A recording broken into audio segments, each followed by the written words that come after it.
Konnichiwa, my name is Katie and I have a drama review for you today. I'm going to be reviewing Hana Kimi or Hanazakari no Kimitachi e. I'm going to be reviewing the Hana Kimi 2007 Japanese drama adaptation. That's the first drama that came out. There's been many adaptations over the years. Hana Kimi was originally a manga that ran from 1996 to 2004, and since then it's been made into 2 Japanese dramas, a Taiwanese drama and a Korean drama, so it's one of those classic stories that has been remade a bajillion times, but I can definitely see why. Hana Kimi stars Horikita Maki, Oguri Shun, and Ikuta Toma, and it's the story of a girl who enrolls in an all-boys boarding school with a mission. She's determined to make a once great high jumper high jump again because he quit after he had an accident, and she blames herself, so she takes it into her own hands to try and make him jump again. The first thing I think people need to know about Hana Kimi is that it is an absolutely ridiculous drama. Literally the first thing you see on the screen is a disclaimer that says this drama is a work of fiction, please pardon the foolishness. So in other words, when watching Hana Kimi, you're not supposed to analyze what's happening, you're not supposed to critique it because it's ridiculous. It's supposed to be ridiculous, it's supposed to be fun, it's supposed to be silly, and it's definitely unrealistic, and I actually love it. The plot of Hana Kimi is nothing new when it comes to adaptations of shoujo manga. It's a classic gender bender story, but I did think that the take on it was fairly refreshing. I like the fact that the main character was in an all-boys boarding school, so it's slightly different from Oran where she's in a boys and girls school, but I would recommend watching it if you have seen Oran and really enjoyed it, and vice versa. I feel as if they give off the same vibe, and if you enjoyed one, you would enjoy the other. My favorite thing about Hana Kimi was how genuine it was. I loved every single character in this show, and that rarely happens when I'm watching a drama. Usually there's that one character that I kind of hate. I felt as if every single cast member poured their heart into the show, and it really showed.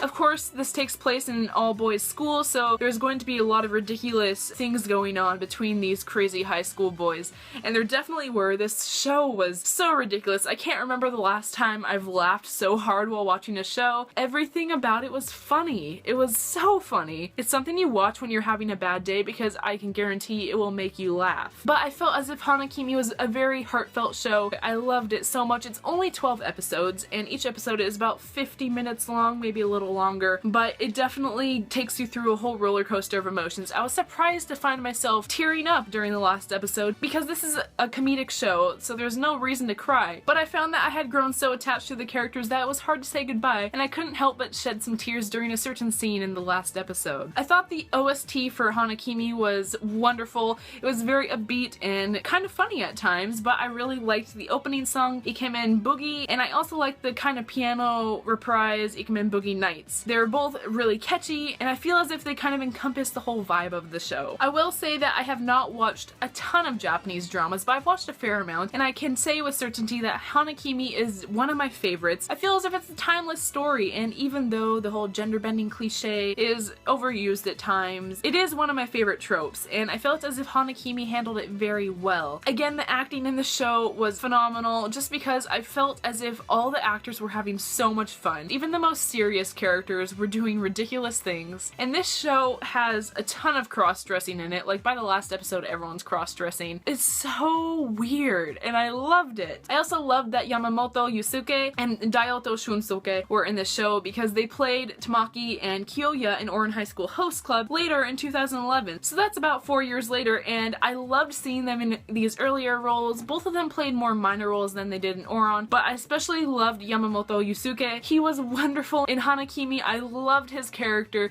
He was kind of a psychic, and he could see ghosts and auras, and it was so funny. This show did have a little bit of second male lead syndrome. There was a bit of a love triangle, but honestly, I enjoyed the show so much that it didn't feel angsty. I feel as if there was no angst in this show, which I actually really liked, because sometimes I have put shows on hold because they're too angsty for me and I just don't want to watch it. This, on the other hand, was all fun, though there were some serious or sad moments. For the most part, it stayed comedic and fun and happy. Overall, I rated Hana Kimi an 8.5 out of 10. I really loved it. It was so ridiculous, and it's a show that I will definitely be watching again in the future, just when I need a laugh. I do plan to watch the other adaptations, the second Japanese adaptation, the Taiwanese adaptation, and the Korean adaptation, which is known as To the Beautiful You, but I have a feeling that it won't be quite the same. Either way, I do plan to watch those sometime in the future, but for now I'm very glad that I watched the original Hana Kimi, and I would definitely recommend it to anyone. It would probably be one I would recommend to anyone who is trying to get into J-dramas, because it's just one of those shows that I feel anyone can enjoy. So let me know down in the comments if you've watched Hana Kimi and what you thought of it. it. Tell me what you think of the other adaptations. Don't forget to give this video a big thumbs up. Go watch Hannah's videos and my other videos. Don't forget to subscribe, and we will see you soon. Sayonara!